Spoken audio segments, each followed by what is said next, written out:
I'm really pleased to introduce Cindy Davis of Disney ABC Television Group and Craig Macdonald of Accenture, and they're going to provide some highlights of an important multi-platform TV and digital video attribution study that they conducted in the last year.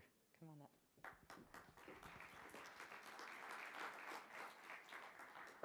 Thanks, Jane. We are excited, Craig and I, to have a chance to share with you just some highlights of some recent work that we've had the opportunity to do in partnership with Accenture around marketing ROI. Let me see if I can figure out how to make this work, and we'll get started. So first, why did we decide we thought this was important to do and commissioned Accenture to do this work? And two really important reasons. One, probably like everybody else in this room, we believe it's important to continue to advance our industry's ability to demonstrate the business impact of the investments our clients make with us, right? No surprise there.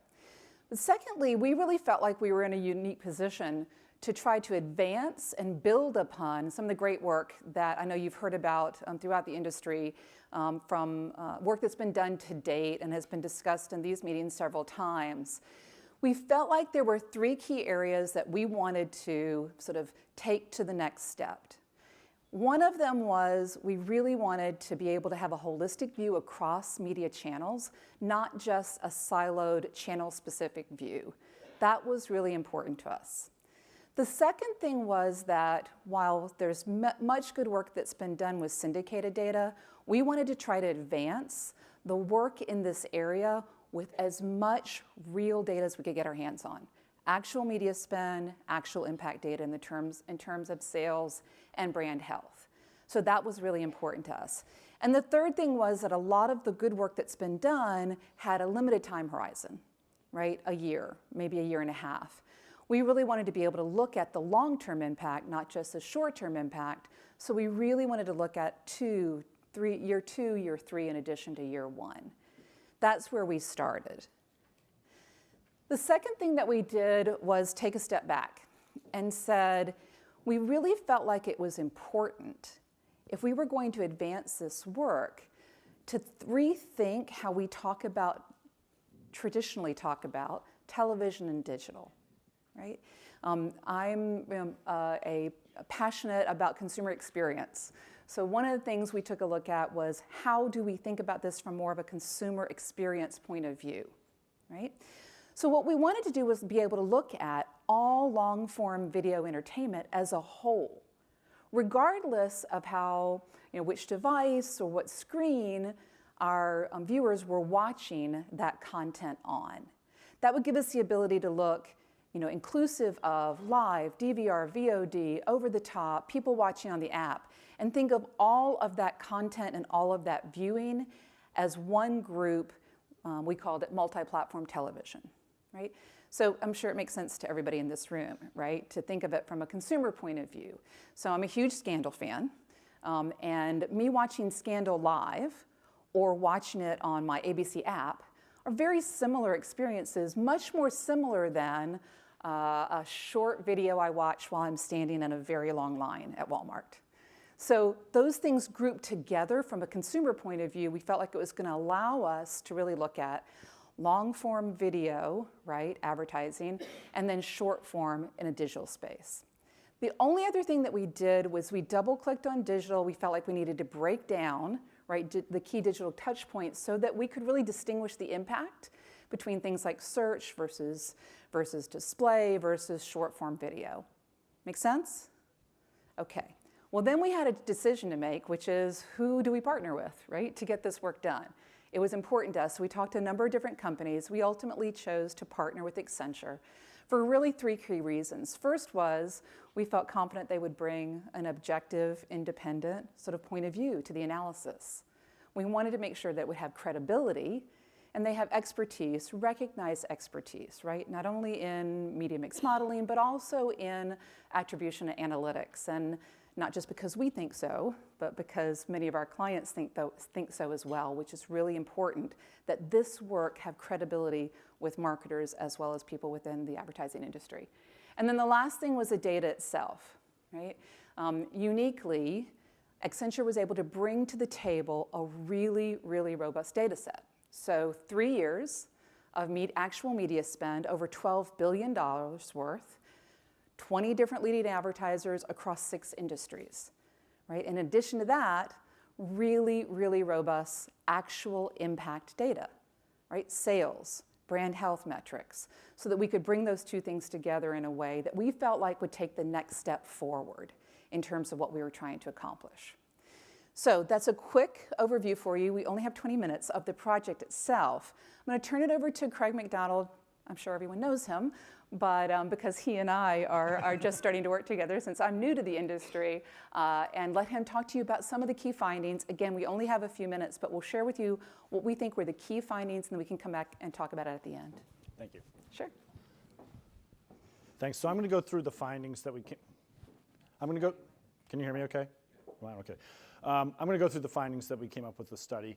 There were 3 main ones that we came up with. One that I'll talk about called the halo effect, which I'm sure many of you are aware of, but what we wanted to do is drill into this from the standpoint of the definition of multi-platform TV, which has a much more, I would say, precise definition to it. Another, which is the long-term impact. We had 3 years of data, so we want to understand how media plays across the buying funnel and what that means from an ROI perspective. And then last is an ROI analysis, where we actually look at the, I would say, the efficiency of the different media types. First, let me talk, I'm going the wrong way. Oh, the big green one, thank you. Sorry, user error. First on the halo effect. So just a little bit more about the data before I go in and go through the first finding. We did have $12 billion of media placement information. We have that down to each of the individual channels, and we know it down to, in some cases, daily, but for the purposes of the study, we used weekly level granularity. So we were to see a lot of variation, a lot of topography. The first thing we wanted to test was the interaction between not just the absolute return that you would get on a channel like paid search or like this new definition of multi-platform TV, but how they work together, which is essentially what the halo effect is. What's the assist value that you would get from one channel to the next?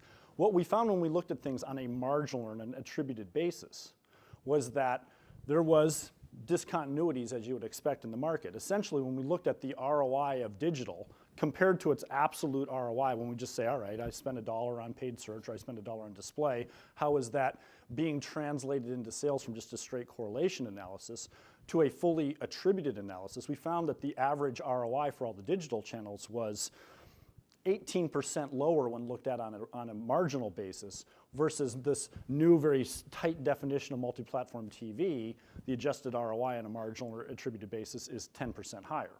So that's a very common thing. I think that was actually reasonably well known, but as we broke out multi-platform TV, we got a very, very precise number. I frankly was surprised at the magnitude here. I mean, I've seen these types of studies before, but I think bringing multi-platform TV out and saying it is its own construct and not diluting it with what we called short-form video created a more robust analysis of its actual impact, and it was quite a divergence. Now, we did look at more details around this, so we broke up that digital piece into 3 components, because as we said, we were trying to get some fidelity into the impact of video that's shown through multi-platform TV versus short-form video. When you look at paid search, display, short-form video, each one of those had an attributed ROI that was, in the case of paid search, 21% below its absolute or directly measured ROI. In the case of display, it was, I'm sorry, I can't see the number, 18% and 7% for short-form video. Let me make 2 points on this. One, on paid search is a little weird. I used to work at Google, and I used to run marketing for Bing at Microsoft, so I'm kind of a search geek. But search is a little different, right? Because its pricing mechanism is completely different than what you would run into with other forms of media. It's a cost per click basis. So you always see a very high correlation between paid search and sales variation, because it almost varies based off of the transactions that are taking place from digital sales. So that's always going to have this high correlation. It works very much in conjunction with multi-platform TV. We found the 2 of those went up and down with a very tight correlation. That's why you see when we did this marginal analysis, a lot of the value that's applied to paid search got transferred over to multi-platform TV. But I want to come back to this point in about 2 sections when I talk about ROI, because there's a very important aspect of why I think the display and the short-form video went down, because that was a bit of a surprise for us in the panel. But hold on that. I'll come back to that point in a second. Let me talk about the long-term impact. We also, as we said, we had 3 years of data, weekly level granularity, so we wanted to see, well, most of advertisers, most of the clients that we work with at Accenture, measure ROI either within period, it could be within a month, it could be within a quarter. It may be within a year, but usually it's within a quarter. So they're doing an ROI based off of the budgeting cycle that they're using. That's the usual way that's done. And that causes discontinuities when you look at things from a long-term perspective. When we looked at the long-term impact, we saw some interesting things. When you looked at multi-platform TV, we could see that there was obviously the directly attributed ROI that took place within the current year. We did it within a current year. But then we were able to basically tease out, well, what's this residual effect? I think, Jim, you mentioned this before, advertising has an elasticity to it. When we looked at it into subsequent years, a lot of that ROI was getting transferred into subsequent years to the tune of 1.3x in the 12 to 36 months after the original placement, after the original weekly placement. So there's this long-term hangover. We didn't see that with digital. Now, I think that's a commentary on two different things. One, the impact of the creative, because multi-platform TV creative is more robust, and so it tends to be something that's more memorable. But in addition to that, it's working at a different position in the funnel. I'm spending money today for the purpose of building brand, where that payoff may come later in the year, the following year. We were able here to actually categorize what that hangover effect is, what that long-term impact is with some level of fidelity.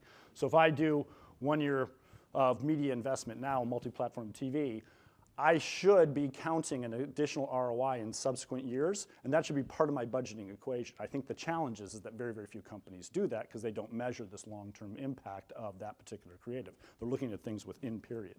Now, we pushed this concept a little bit harder, and we did a little bit of scenario testing as well. Because we had all this robust data and this long time series, we were able to do some level of scenario analysis. We want to understand elasticities in the market, basically, in the marketplace. So just a 2% movement of money from raw multi-platform TV into digital, what is the impact of that on sales? The results we got were actually quite interesting. In the first year, there's a boost in the actual sales ROI that's being measured.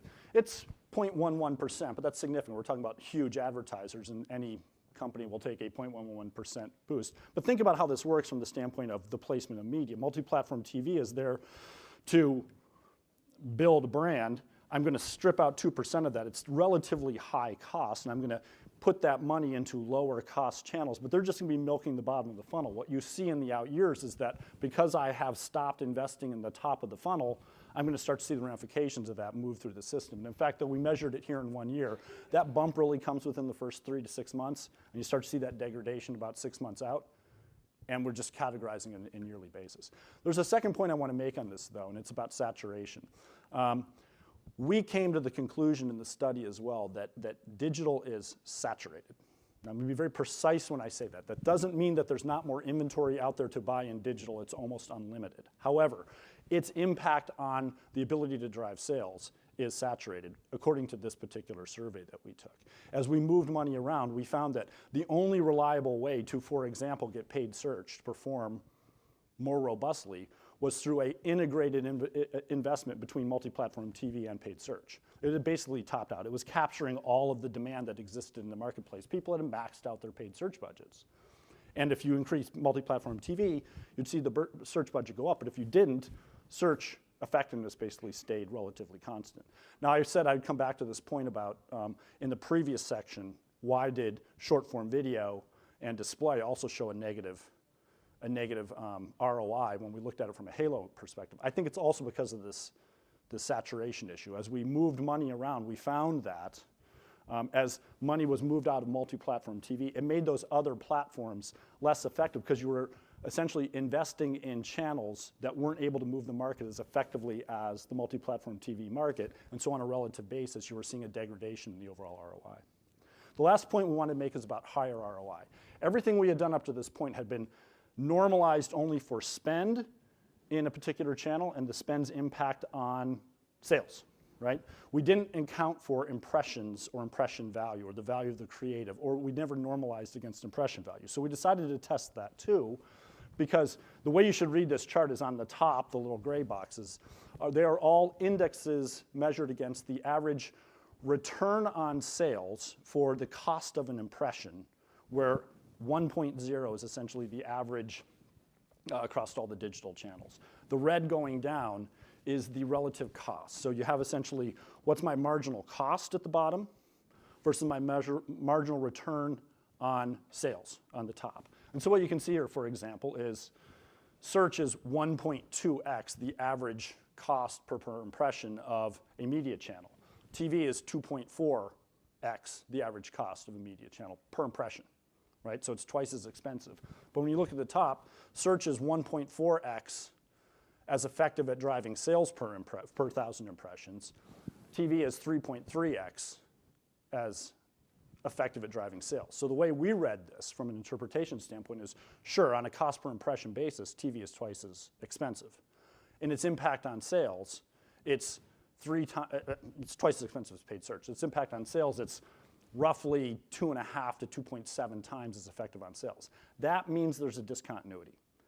If you think about the way, if the market was fairly priced, this is kind of like the exact way you would look at a fairly priced market. My marginal cost per impression for a channel should be proportionally different from a standard index as its relative impact on the ability to drive sales. This suggests that multi-platform TV is undervalued. This suggests that some of the other channels may be overvalued. But that makes sense if you believe that advertisers, when they're doing their planning, are A, measuring within period and not over the long-term life cycle, and second, that they're not taking into account the halo effect, which we know is true because, as we talked about before, attribution models are incompletely deployed right now.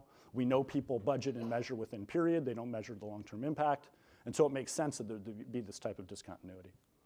So just to conclude, I mean, we're trying to go through this process of taking some standard concepts. Accenture had some robust data in this particular area. We were digging into these three core findings. What's the impact from a halo perspective?